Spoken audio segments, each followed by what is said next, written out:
likes soccer? Oh, a lot of you. Okay. What's your favorite soccer team? Chelsea, Man United, Liverpool. We would fight for it. Our football team, our soccer team. But for our own deen, where's the noise? Where's the noise, people? You're going to support Liverpool. David Beckham, Messi. The guys who support Liverpool will be debating with the guys who support Man United. You might not speak to your friend. If you support Liverpool, he supports Man United, and you lost 6-1. You won't speak to each other for a week. Look, the truth of such a small thing, we will fight for it. Defend it with our soul, with our intellect, with our eloquence.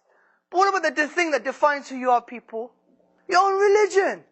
Islam. We're on the defensive when it comes to Islam. Think about that, people. It is profound. How important is Allah to us, to our own hearts? This is a big important thing. Because at the end of the day, this life is very quick.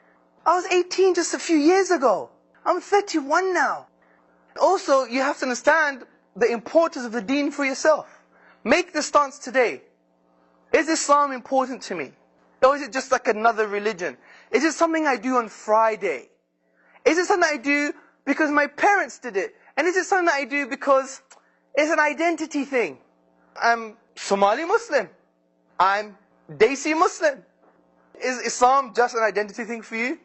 Like you put a hat on and you go out and you wear it? This is shallow, people. Is this the truth for you? Is this your worldview? Do you really believe there is a creator of the whole universe? And that He's the only one that deserves to be worshipped? And worship meaning a comprehensive thing, that we don't refer to our egos anymore, but we refer to the divine. We free ourselves from our own egos and desires. We free ourselves from social pressure. We free ourselves from social conditioning. We free ourselves from the boys next door, because they want me to look like the way they look. Conformity thing. How are we going to free ourselves from these things? By referring ourselves to Allah. Allah says that He sent the Prophet to free ourselves from the burdens.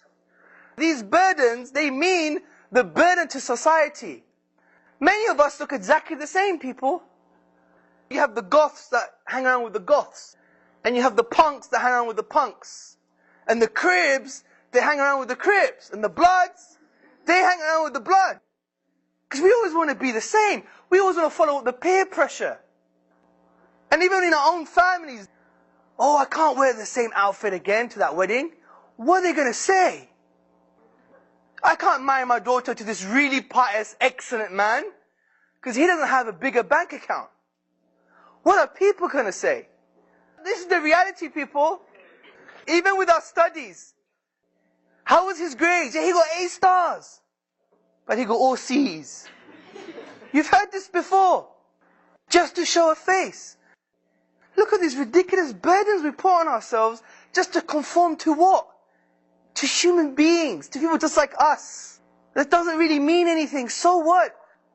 Is Allah going to ask you in the Day of Judgment what grades you got? Or what color your husband was?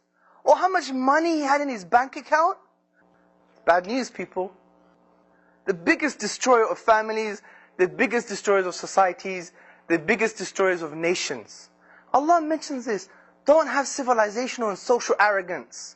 Look what happened to people before you. It doesn't mean nothing. So this is why the Prophet came to us, to remove us from these burdens. To say there are higher goals that we should have. أُخْرِجَتْ لِلنَّاسِ. That's what Allah says about us. We're here for the people. Not min al-nas, not from the people, but for them.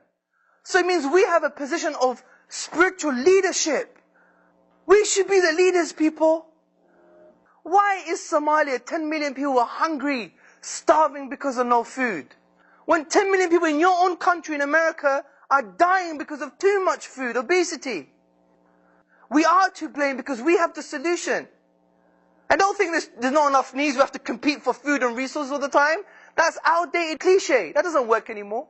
According to the Food Agriculture Organization, there's enough food on this planet to feed 3 planets. So what's the solution? It's not more resources, it's distribution. And what did your Prophet tell you about distribution? Zakah, sadaqah. Taking from the super rich and giving to the poor. The distribution of wealth. Islam solved this problem years ago. In New York, in Wall Street. non-Muslim woman. She's holding a placard. Do you know what it says? We must do banking the Muslim way. They're telling us that we have the solution and we don't even know it. Do you see my point? Be proud of your religion, people.